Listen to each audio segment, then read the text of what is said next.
Commander Zethkar had seen many species across the galaxy, but nothing prepared him for what his scouts discovered on the third planet of a yellow star system.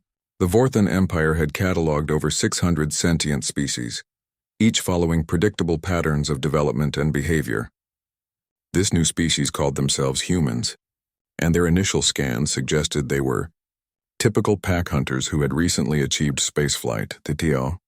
First observation post was established 3 astronomical units from their homeworld, hidden behind a small moon.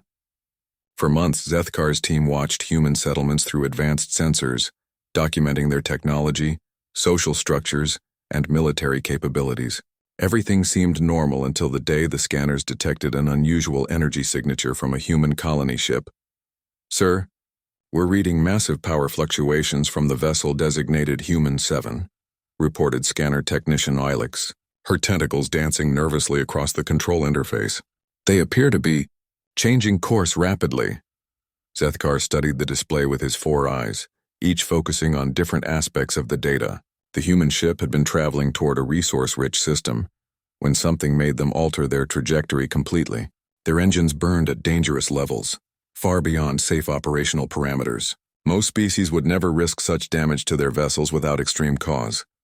What could make them push their ship so hard? Zethkar wondered aloud. His species, the Vorthans, were logical beings who calculated every risk before taking action. This human behavior seemed almost emotional. The answer came when they intercepted human communications. Through their translation matrices, the Vorthans learned that the colony ship carried over 3,000 humans, including nearly 800 of their young ones. A distress signal had reached them from another human settlement under attack by space raiders known as the Scarix Marauders. Elix looked up from her console with confusion spreading across her scaled features. "Commander, the mathematics don't work. The colony ship is civilian, lightly armed. The Scarix have 3 heavy destroyers. Logic suggests the humans should continue to safety and send military vessels to respond. But the humans didn't follow logic. Their communications revealed heated discussions among the ship's leaders.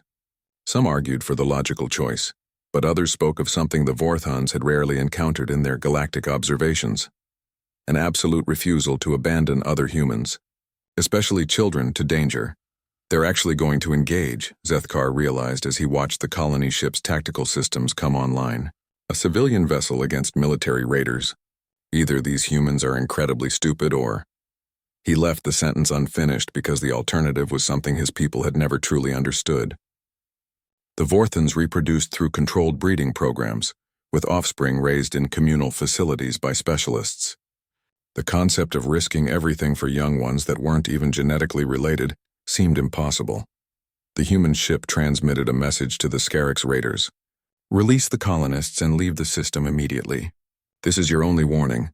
The Scarix response was predictable laughter and mockery. They had been raiding weaker species for decades, taking resources, slaves, and worse. A single human civilian ship posed no threat to their operation. But as Zethkar watched the approaching confrontation, he began to notice details his initial assessment had missed. The human colony ship wasn't just rushing blindly into battle. They were coordinating with other human vessels in the region, calling in favors, and somehow organizing a response that defied their limited military resources. "Sir," Ilix reported with growing amazement, "we're detecting 17 more human ships changing course toward the conflict zone. Cargo haulers, mining vessels, even what appears to be a deep space research station is moving to assist." Zethkar felt a chill run through his exoskeleton. This wasn't just one ship making an emotional decision. An entire network of humans was mobilizing to protect strangers' children. Ships that should have been focused on their own missions, their own survival, were converging on a battle they had little chance of winning. "This is unprecedented," he whispered. In all his years studying galactic civilizations, no species had shown such disregard for individual survival when unrelated offspring were threatened. The Vorthans would run calculations, form committees, and eventually send appropriate military responses through proper channels. These humans were simply responding. The colony ship entered the outer edge of the threatened system, and immediately the Scarix opened fire. The human vessel's shields flared and buckled under the assault, but instead of retreating, they began broadcasting something that made Zethkar's translator work overtime to process. It was a warning, but not to the raiders. The humans were telling every child in the threatened colony to find the deepest, safest place they could and stay there. They promised with absolute certainty that help was coming. They would not be abandoned. "Commander," Illich said quietly, "should we continue to observe? Or should we report this to High Command immediately?" Zethkar considered the question. Standard protocol demanded immediate reporting of any unusual species behavior, but something about what he was witnessing made him hesitate. The humans were about to demonstrate something that might fundamentally change how the Vorthan Empire understood sentient behavior. "We observe," he decided. "Document everything. If these humans survive what they're about to attempt, the galaxy needs to know what we've witnessed." The human colony ship absorbed another devastating blast from the Scarix destroyers, atmosphere venting from multiple hull breaches. But still they pressed forward, buying time for their improvised fleet to arrive. And deep in space, hidden behind a distant moon, alien observers prepared to witness something they never thought possible, an entire species willing to die rather than let children suffer alone. The human colony ship New Geneva shuddered under another barrage from the Scarix destroyers, but Captain Elena Vasquez refused to give the order to retreat. Her ship carried families seeking new homes among the stars, not soldiers, yet every soul aboard had voted unanimously to answer the distress call from the mining colony of Haven's Rest. "Hull breach on Deck 7, reported her chief engineer over the comm. "We're venting atmosphere fast, Captain. Seal it off and reroute power from non-essential systems," Elena commanded, her knuckles white as she gripped her command chair. Through the view screen, she could see the 3 Scarix vessels positioned around Haven's Rest, like predators surrounding wounded prey. The raiders had initially treated their arrival as entertainment, but their mockery was fading as the human ship continued to fight despite impossible odds. Commander Zethkar watched the engagement with growing fascination from his hidden observation post. The human vessel should have been destroyed within minutes, yet somehow it continued to function. Each time the Scarix landed a devastating hit, the humans found ways to compensate that defied conventional tactical wisdom. "How are they still fighting?" Illich asked, her tentacles trembling with confusion. "Their main weapons are down, shields are at 12%, and we're reading catastrophic damage across multiple decks." The answer came through intercepted human communications. Instead of trained military personnel, civilian volunteers were manning battle stations. A hydroponic farmer was coordinating defensive arrays, while a pediatric doctor worked alongside engineers to reroute power systems. Most remarkably, the ship's children had been organized into emergency repair teams, crawling through maintenance tunnels too small for adults to reach critical systems. "The young ones are participating in combat operations," Zethkar observed with amazement. In Vorthon society, offspring were carefully protected from any danger until they reached full maturity. "They're using their own children to keep the ship fighting." But as he continued to monitor human communications, Zethkar realized his interpretation was wrong. The human adults weren't using their children. The children had volunteered.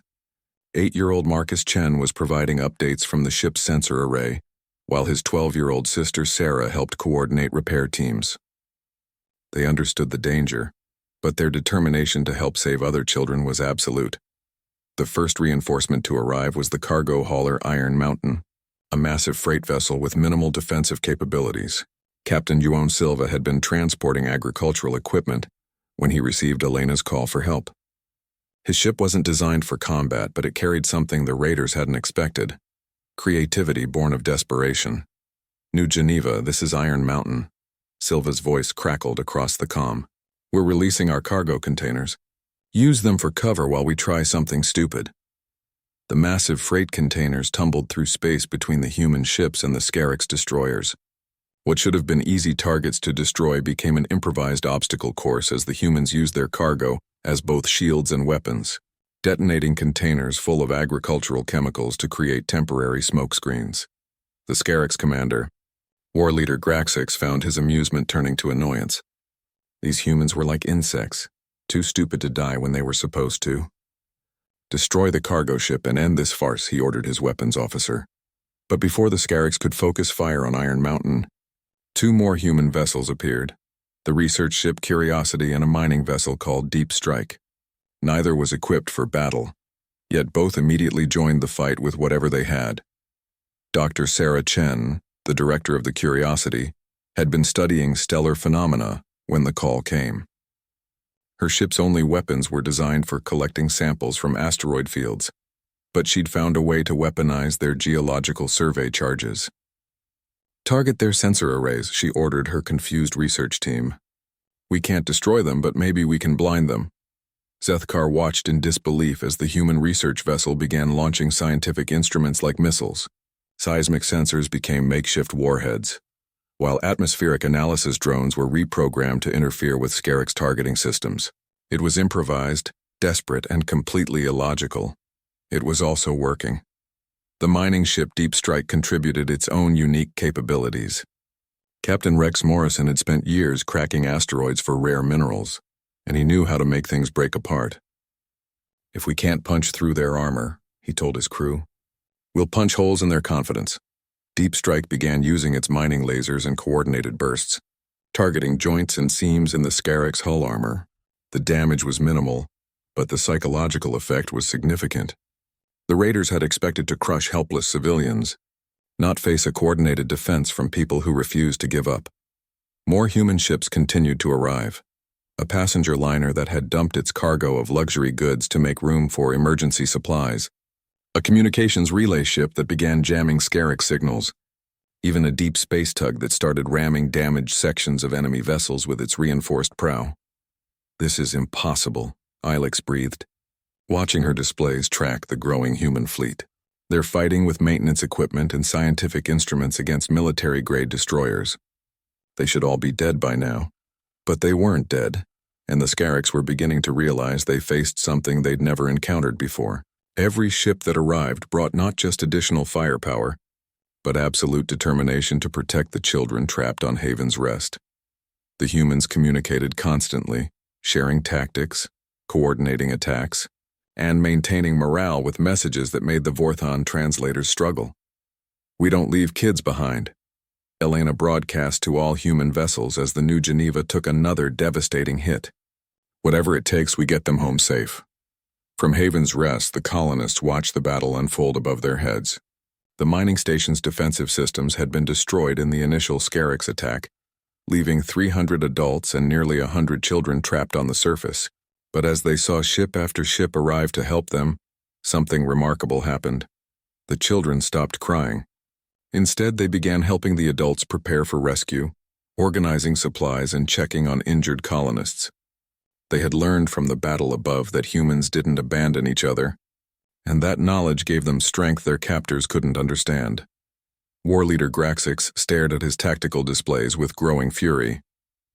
His 3 destroyers were being harassed by what should have been easy prey, and his reputation across the raider clans was being destroyed by creatures too foolish to run away. "All ships concentrate fire on the colony ship," he snarled. "And their leader and the rest will scatter." The 3 Scarex destroyers focused their combined firepower on the battered New Geneva. Elena felt her ship dying around her as critical systems failed and hull breaches multiplied, but she never considered surrender. In the depths of space, hidden observers prepared to witness either humanity's first great victory among the stars, or a demonstration of courage that would echo across the galaxy, long after the last human had died. The New Geneva was dying. Captain Elena Vasquez could feel her ship's death throes through the deck plating as the 3 Scarex destroyers concentrated their fire.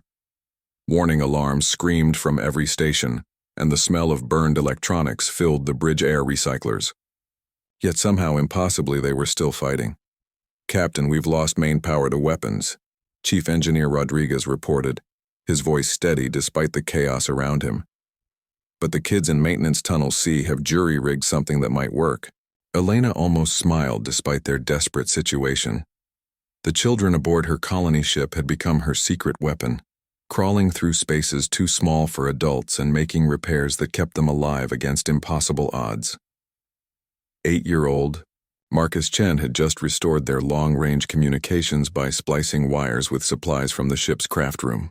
Through the repaired comm system, Elena heard something that made her heart soar. More voices joining the battle.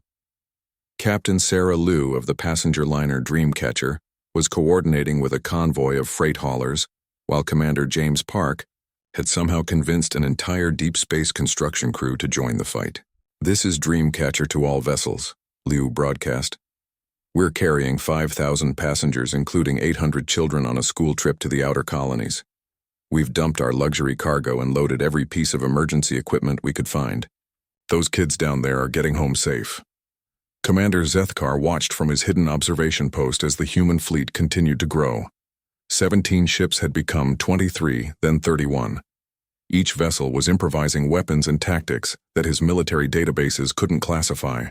A passenger liner was using its emergency escape pods as guided missiles, while a research vessel had somehow turned its stellar cartography array into a targeting system. "Sir, we need to understand how they're doing this," Alex insisted, her tentacles dancing frantically over her instruments. "Their individual ships are weak. Their weapons are improvised, yet they're actually forcing the Scarix to retreat to defensive positions." The answer lay in something the Vorthons had never experienced: the complete integration of civilian and military thinking. While the Scarix expected conventional tactics, the humans were rewriting the rules of engagement in real time. Dr. Angela Foster, a child psychologist aboard Dreamcatcher, was now coordinating attack patterns based on her understanding of predator behavior. "The Scarix are pack hunters," Dr. Foster explained over the comm to Captain Elena. "They expect prey to scatter when threatened. Our refusal to run is confusing their decision-making process." Meanwhile, the children of Haven's Rest were proving that humanity's protective instincts worked both ways. 10-year-old Emma Rodriguez had organized the other kids into information-gathering teams, mapping every tunnel and passage in the mining station. When the adults couldn't figure out how to restore communications with the rescue fleet, 12-year-old David Kim remembered a story about miners using metal pipes to send signals. "The old copper pipes in Section 7 still connect to the surface," David explained to Colonial Administrator Walsh. "If we can rig up a basic percussion system, we can tap out messages in old Earth Morse code." Within an hour, the children of Haven's Rest were communicating with their rescuers using rhythmic taps that traveled through the station's infrastructure. The Scarix raiders couldn't understand how their supposedly helpless captives were providing real-time intelligence to the attacking fleet.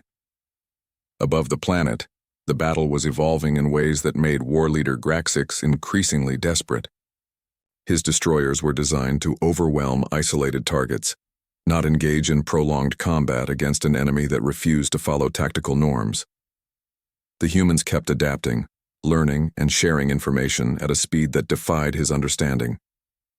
The mining ship Deep Strike had discovered that Scarix armor had weak points near their engine exhausts. Captain Morrison immediately shared this information with the entire human fleet, and within minutes every ship was focusing their improvised weapons on those vulnerable spots. "They're learning faster than any species I've encountered," Graxix reported to his ship commanders. "Every tactic we use, they develop counters within minutes. How is this possible?"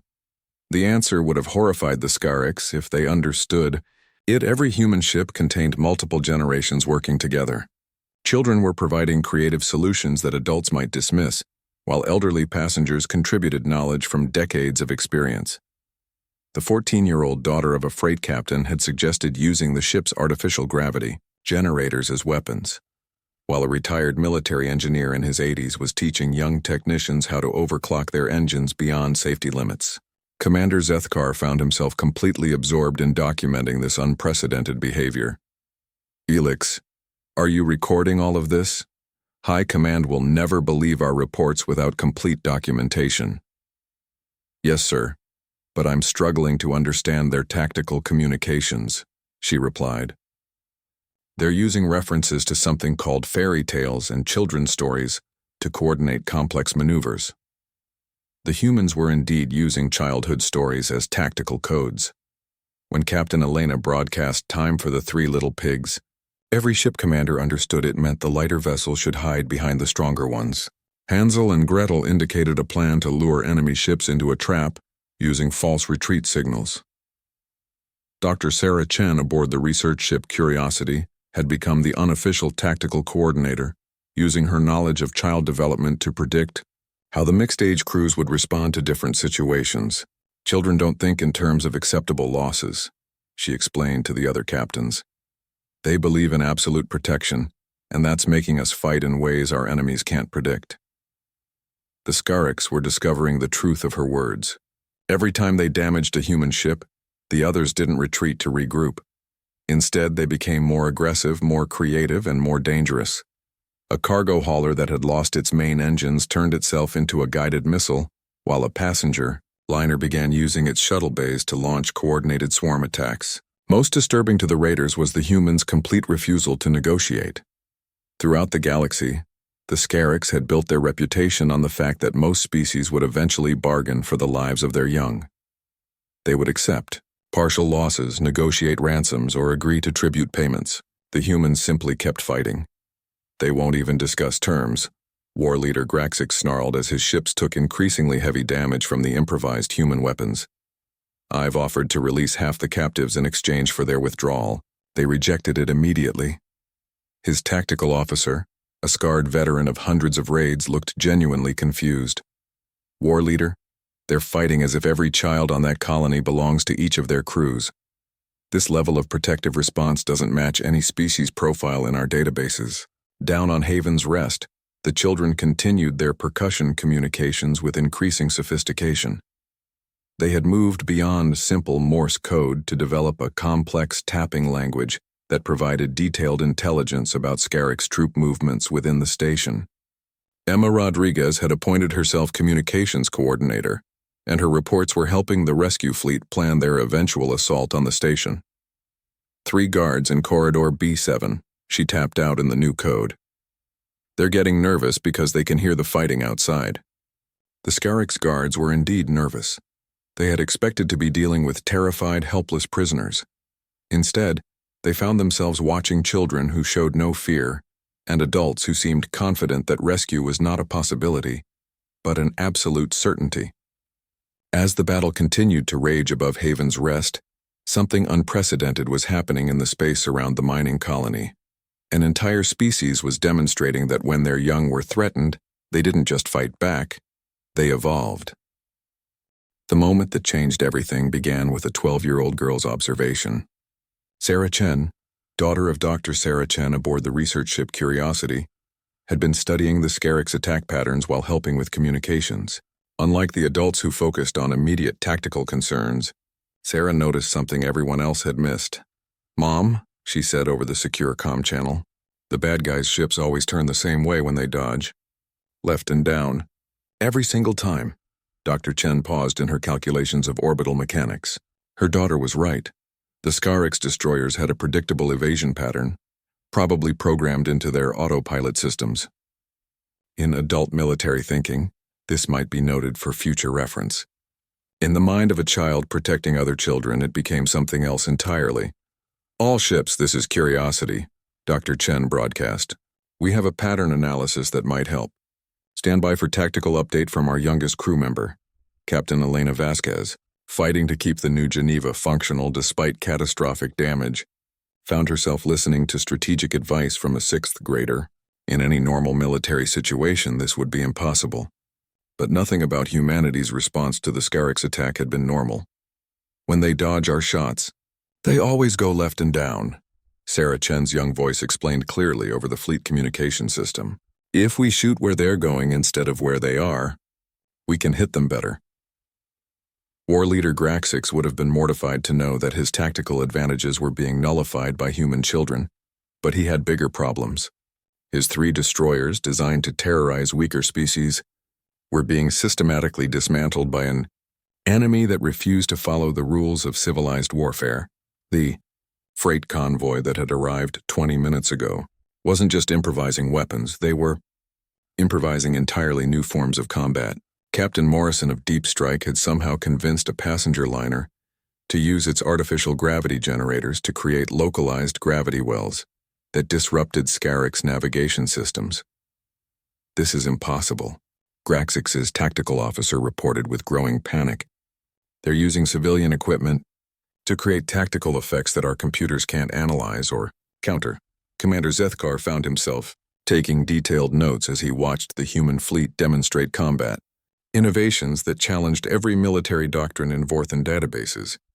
The humans weren't just fighting desperately, they were inventing new ways to fight in real time. The passenger liner Dreamcatcher had become a mobile command center, with Captain Liu coordinating attacks using passenger manifest systems to track friendly ships. Her 5,000 passengers, including 800 children on a school trip, had transformed their luxury cruise into a military operation. Children's art class is now our tactical planning center, Liu reported with remarkable calm. They're using finger paints to create three-dimensional battle maps that our computers can't match for clarity.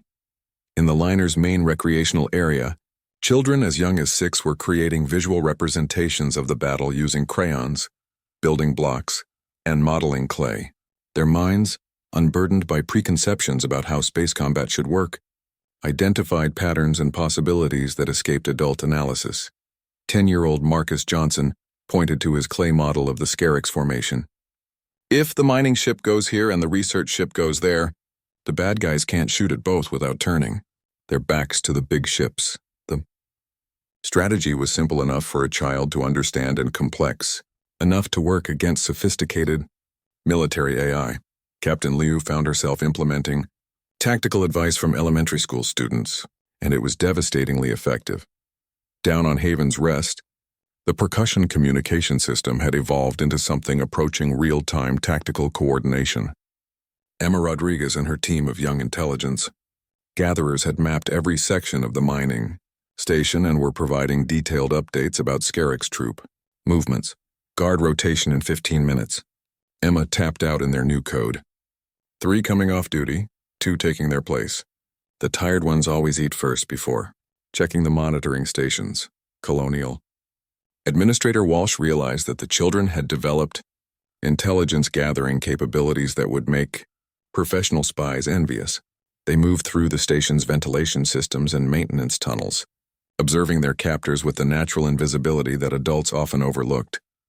The adults are planning something, 12-year-old David Kim reported through their tapping system.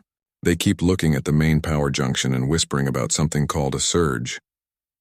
Above the planet, the human fleet was preparing for the next phase of their impossible rescue mission. The Scarix destroyers had been forced into increasingly defensive positions, but they still controlled the orbital space around Haven's Rest. Any attempt to land rescue shuttles would expose the small craft to devastating fire. Captain Elena Vasquez, her ship barely holding together, made a decision that perfectly embodied humanity's approach to protecting children. All vessels, this is New Geneva. We're going to create an opening for rescue operations. Prepare for synchronized assault on Scarix positions in 30 seconds. Elena, your ship can't take much more damage, Captain Morrison warned from Deep Strike. You're already running on emergency power and prayers. Then we'd better make this count, Elena replied. Every child down there is somebody's baby. We don't get to decide which ones are worth saving and which ones we abandon. The synchronized assault that followed redefined space combat. 37 human ships, most of them civilian vessels with improvised weapons, attacked 3 military destroyers simultaneously. But instead of conventional tactics, they used strategies developed by children who saw the battle as a game, with only one acceptable outcome. Everyone goes home. The research ship Curiosity used its stellar observation equipment to blind Scarix sensors with precisely modulated light bursts. The passenger liner Dreamcatcher deployed its emergency escape pods in a pattern that looked random but actually created a 3-dimensional maze that forced enemy ships into predictable flight paths. The mining ship Deep Strike and its convoy of freight haulers demonstrated why humans had been successful asteroid miners. They used shaped charges and precision drilling equipment to target specific systems on the Scarix vessels, disabling rather than destroying them in a display of controlled violence that left the Raiders' crews alive but helpless. War leader Graxix found his flagship's weapon systems offline and his engine severely damaged. For the first time in his raiding career, he was completely outmaneuvered by what he had considered prey. How did they coordinate that attack? He demanded of his bridge crew. Their ships have different communication systems, different command structures, different tactical doctrines. That level of coordination should be impossible without unified military command. The answer would have been incomprehensible to the Scarix leader. The human ships were coordinated by something more powerful than military hierarchy. They were united by the absolute certainty that no child would be abandoned, no matter the cost. Commander Zethkar realized he was witnessing something that would fundamentally change the Vorthon Empire's understanding of warfare. Ilex, make sure you're recording everything. What we're seeing here, this isn't just tactical innovation. This is an entire species demonstrating capabilities that our military theories say shouldn't exist. As rescue shuttles began launching from the human fleet toward Haven's Rest, the children on the mining station prepared for something they had never doubted would come. Adults keeping their promise to bring them safely home. The rescue shuttles descended through Haven's Rest atmosphere like falling stars, protected by a coordinated defense network that transformed civilian ships into an impenetrable shield. Captain Elena Vasquez watched from the bridge of her dying vessel as 12 small craft carried humanity's promise to the surface. No child left behind. War leader Graxix could only watch in frustrated rage as his disabled destroyers drifted helplessly while the humans executed their rescue operation. His weapons were offline, his engines damaged, and his reputation as a fearsome raider was crumbling with each passing moment. War leader, they're not even trying to destroy us, his tactical officer reported with confusion. Their weapons could finish our ships, but they're only targeting our ability to fight back. This restraint would have seemed like mercy to most species, but Graxix understood it as something far more terrifying. The humans were so confident in their superiority that they didn't consider the Scarix worth killing. They had been reduced from predators to an inconvenience, neutralized and dismissed. On the surface of Haven's Rest, the children who had maintained communication with their rescuers were now guiding the rescue operation with intelligence that amazed the incoming shuttle pilots. Emma Rodriguez and her team had provided detailed maps of Scarix guard positions, patrol routes and weapon placements. Shuttle Alpha 7, this is Haven's Rest intelligence. Emma's voice came through the communication system with surprising professionalism. 3 guards just moved from Corridor B to Corridor D. The path to the main residential area is clear for 60 seconds. Lieutenant Commander Sarah Park, leading the primary rescue team, found herself taking tactical advice from a 10-year-old girl whose understanding of the enemy's patterns exceeded her own military training. Roger that, intelligence. Alpha team moving to secure the residential area. The rescue teams moved through Haven's Rest with efficiency born of perfect intelligence. Every door, every corner, every potential ambush point had been mapped and analyzed by children who had turned observation into a survival skill. The Scarix raiders found themselves outmaneuvered at every turn by enemies who seemed to know their movements before they made them. Commander Zethkar observed the ground operation through his advanced sensors, documenting tactical innovations that challenged every military doctrine in his database. Ilex, are you seeing this coordination between the children on the surface and the rescue teams? Yes, sir, and it's unlike anything in our records, she replied, her tentacles trembling with excitement. The human offspring aren't just being rescued, they're actively participating in their own rescue operation. They've turned the mining station into an intelligence-gathering network. In the main residential area of Haven's Rest, Colonial Administrator Walsh found himself coordinating the evacuation of 300 adults and nearly 100 children with the precision of a military operation. The children had organized themselves into teams, communication specialists, intelligence gatherers, and evacuation coordinators. Group 7 ready for extraction, 12-year-old David Kim reported, checking his handmade list of families and individuals. Mrs. Patterson needs help walking, and the Martinez twins are carrying supplies for the shuttle ride. The rescue teams were amazed to find that the children had not only maintained morale among the captive adults, but had actually improved the organization and efficiency of the colony. Fear had been replaced by confident determination, panic by careful planning. Above the planet, the human fleet maintained their protective formation with the coordination of a single organism. Dr. Sarah Chen aboard the Curiosity continued to provide scientific analysis of Scarix systems, while Captain Liu of the Dreamcatcher coordinated traffic control for the rescue shuttles. This is Dreamcatcher to all rescue craft. Weather analysis shows a storm system moving in from the west. Adjust your departure schedules accordingly. But it was 8-year-old Marcus Chen, monitoring communications from the New Geneva, who noticed something the adults had missed. Captain Elena, he said quietly, the bad guys' ships are getting power back. The readings are really small, but they're there. Elena Vasquez checked her sensors and confirmed the boy's observation. The Scarix destroyers were slowly regenerating their systems, probably using backup power cores that had been overlooked in the initial assault. In perhaps an hour, they would regain enough capability to threaten the rescue operation. All ships be advised that enemy vessels are attempting system restoration, Elena broadcast. Recommend accelerating rescue timeline. Down on Haven's Rest, the evacuation was proceeding faster than anyone had thought possible. The Children's Intelligence Network had identified the quickest routes to extraction points, while their organizational systems ensured that no one was forgotten or left behind.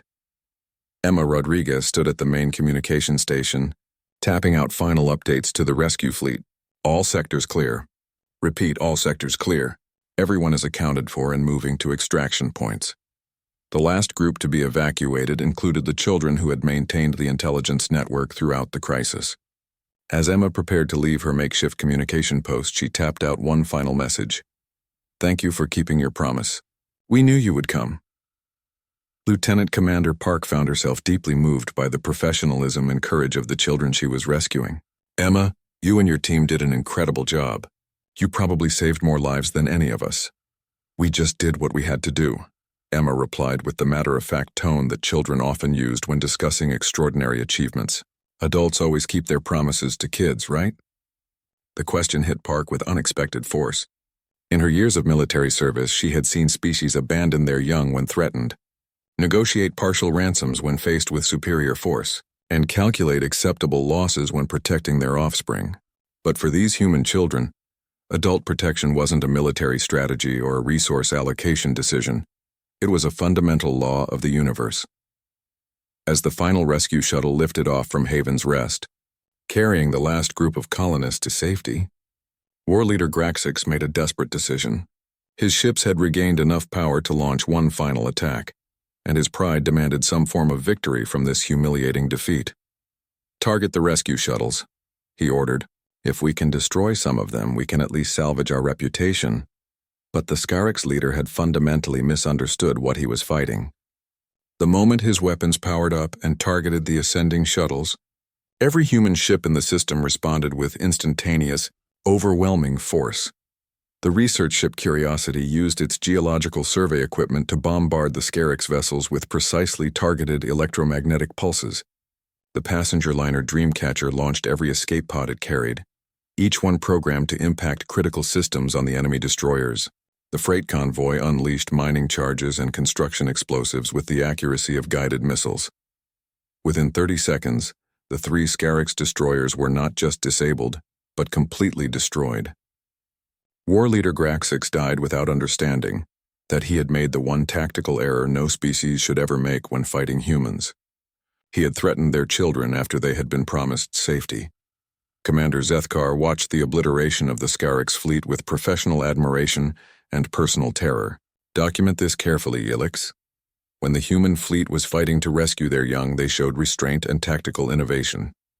The moment those same young were threatened after being declared safe, they demonstrated overwhelming destructive capability. As the rescue shuttles docked with the human fleet and the colonists were distributed among various ships for transport to safety, something unprecedented had been documented. An entire species had demonstrated that when it came to protecting children, they possessed both the creativity to achieve impossible victories and the destructive capability to ensure absolute security. The children of Haven's Rest settled into their temporary accommodations aboard the rescue fleet, completely confident that they would be delivered safely to their families. Their faith in adult protection had never wavered, and the universe had proven them correct. 3 days after the rescue at Haven's Rest, the human fleet was proceeding toward New Terra when their sensors detected something that made every captain reach for their weapons. An unknown alien vessel emerging from behind the system's outer moon. Commander Zethkar had debated this moment for 72 hours. Vorthan protocols demanded that he remain hidden until High Command could analyze the implications of what they had witnessed. But what he had seen challenged every assumption about sentient behavior that formed the foundation of galactic civilization. "Sir, we're being scanned," Ilix reported as the human fleet detected their presence. "Multiple targeting systems are locking onto our position." "As expected," Zethkar replied calmly. "They've just demonstrated that threatening their young results in immediate destruction. They would be foolish not to consider us a potential threat. The human response was swift and coordinated. Within minutes, the New Geneva, Dreamcatcher, and 12 other vessels had formed a protective formation around the ships carrying evacuated children. The research ship Curiosity began intensive scanning of the alien vessel, while the freight convoy positioned themselves to block any potential attack route. Captain Elena Vasquez, her ship still bearing the scars of battle with the Scarix, opened a communication channel on multiple frequencies. Unknown vessel, this is Captain Elena Vasquez of the human colony ship New Geneva. Identify yourself and state your intentions immediately. Commander Zethkar had prepared for this moment, but finding himself under the scrutiny of a species that had just redefined warfare was more intimidating than he had expected. Captain Vasquez, this is Commander Zethkar of the Vorthan observation vessel Silent Watcher. We request permission to communicate. We mean no harm to you or your young. The mention of their children sent a ripple of tension through the human fleet. Dr. Sarah Chen aboard Curiosity immediately began analyzing the alien ship's capabilities, while Captain Liu started calculating firing solutions. The protective instincts that had driven them to victory against the Scarix were now focused on this new potential threat. Why have you been watching us? Elena demanded. How long have you been here? We have been observing your species for 6 standard months, Zethkar replied honestly. What we witnessed during your engagement with the Scarix raiders has challenged our understanding of sentient behavior. 8-year-old Marcus Chen, monitoring communications from the New Geneva, tugged on Elena's sleeve. Captain Elena, the alien sounds scared, he whispered. Maybe they're not bad guys? Elena looked down at the boy who had helped keep her ship fighting against impossible odds. Marcus had demonstrated judgment and perception that exceeded many adult officers, and his opinion carried significant weight. Commander Zethkar, we're going to need more than your word that you're peaceful, Elena replied. Your ship is armed and you've been spying on us while we fought for our children's lives. I understand your suspicion, Zethkar acknowledged. Perhaps if I explain why we are here, you will understand that we pose no threat to your young ones. The conversation that followed would change the course of galactic history. Commander Zethkar explained the Vorthan Empire's role as observers and catalogers of emerging civilizations. He described their surprise at humanity's unusual protective behaviors, and their growing amazement as the rescue operation unfolded. In 600 species we have studied, Zethkar said, never have we observed such complete dedication to protecting offspring that are not genetically related to the protectors. Your behavior during the crisis was unprecedented. Dr. Sarah Chen found herself becoming the primary human representative in the conversation, her scientific background helping her understand the implications of what the aliens were describing. You're saying that most species don't protect children the way we do? Most species protect their own genetic offspring within acceptable risk parameters, Zethkar explained. They calculate costs versus benefits, negotiate partial losses when faced with superior force, and prioritize adult survival for future reproduction. Your species appears to operate under entirely different behavioral imperatives. The children listening to the conversation found this concept almost incomprehensible. Emma Rodriguez, the young intelligence coordinator from Haven's Rest, asked the question that was on every child's mind. You mean some grown-ups would let kids get hurt if it was safer for the grown-ups? Among most species, yes, Zethkar replied gently. Your species appears to be unique in considering the protection of all young ones to be an absolute priority that supersedes individual survival instincts. Captain Elena found herself serving as humanity's first interstellar ambassador, a role for which no training could have prepared her. Commander Zethkar, what does this mean for our species? Are we considered a threat because we're different? That is precisely what I must determine, Zethkar admitted. The Vorthan Empire will need to understand whether your protective behaviors represent a threat to galactic stability or an opportunity for something better. The conversation continued for hours, with human ship commanders asking questions about galactic civilization, while Zethkar tried to understand the implications of humanity's child protective behaviors. What emerged was a picture of a galaxy where most species treated their young as resources to be protected within reasonable limits, not as absolutely precious beings worth any sacrifice. This explained so much, Dr. Chen realized. The Scarix expected us to negotiate, to accept partial losses. They couldn't understand why we kept fighting because to them, Losing some children to save others would be rational behavior. Precisely, Zethkar confirmed. Your complete refusal to abandon any of your young, your willingness to sacrifice everything for their protection, your ability to coordinate across family groups and even species boundaries when children are threatened, these behaviors are unknown in our records. 10-year-old David Kim, who had helped organize the evacuation on Haven's Rest, asked a question that made every adult pause. What happens to the kids in space who don't have anyone to protect them? The silence from the Vorthan ship was answer enough. Across the galaxy, children of numerous species lived and died, according to calculations of resource allocation and acceptable risk. The absolute protection that human children took for granted was apparently unique. Commander, Elena said quietly, I think we need to have a much longer conversation about this galaxy you've described, and I think our children should be part of that conversation. Your children participate in strategic discussions? Zethkar asked with surprise. They've been participating in strategic decisions since the moment we detected the distress call from Haven's Rest, Elena replied. Their insights and perspectives have been crucial to every success we've achieved. As the human fleet and the Vorthan observation ship established formal diplomatic contact, Commander Zethkar began to understand that he wasn't just documenting unusual behavior, he was witnessing the emergence of a species that might fundamentally change how galactic civilization treated its most vulnerable members, the children of the human fleet. Safe aboard their ships and surrounded by adults who had proven their absolute commitment to their protection, looked out at the stars with curiosity rather than fear. They were about to discover that the universe was much larger and more complex than they had imagined. But they faced that discovery with confidence after all. They had learned that when adults made promises to children, those promises were kept no matter the cost. 6 months after first contact with the Vorthan Empire, the human fleet had become something unprecedented in galactic history. A mobile diplomatic embassy that carried its most important ambassadors in elementary school classrooms and nursery pods. The New Geneva, patched and refitted with Vorthan technology, now served as the flagship of humanity's first interstellar delegation. Captain Elena Vasquez found herself explaining human-child protective behaviors to species who viewed such concepts with everything from bewilderment to horror.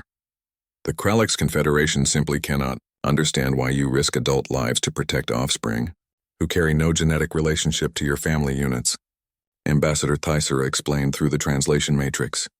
Her species resembled large insects, and their reproductive strategy involved laying thousands of eggs with the expectation that perhaps a dozen would survive to maturity. 8-year-old Marcus Chen, now officially designated as Cultural Liaison Specialist despite his age, looked up from his coloring book with the serious expression he wore when discussing important matters. But if you don't protect all the kids, how do you know which ones might grow up to be really important? The question, simple enough for a child to ask, had profound implications that were rippling through galactic civilization.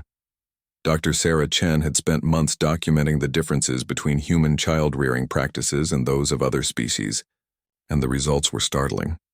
Most galactic species practice what we might call statistical parenting, she explained to the assembled diplomatic staff. They produce large numbers of offspring and invest resources in those who show the greatest promise for survival. Humans appear to be unique in providing maximum protection and resources to all children, regardless of individual capabilities or genetic relationships. Commander Zethkar, now serving as the Vorthan Empire's official liaison to humanity, had seen his career transformed by documenting human behavior. His reports had triggered what some scholars were calling the Great Reevaluation, a galaxy-wide examination of how civilized species treated their young. The implications extend far beyond child-rearing practices, he explained to the latest group of visiting ambassadors. Human protective behaviors create social structures that are fundamentally different from anything in our databases. They share resources across genetic lines, coordinate responses to threats that don't directly affect their own offspring, and maintain social stability through cooperative rather than competitive strategies. The evidence was undeniable.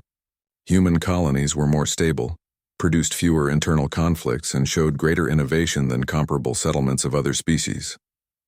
The absolute protection of children had created a society where trust, cooperation, and shared responsibility were fundamental organizing principles. Emma Rodriguez, now 12 and serving as Information Systems Coordinator for the human fleet, had become something of a celebrity among alien observers. Her intelligence network from Haven's Rest had been studied by military analysts from dozens of species, all trying to understand how human children could contribute to complex operations.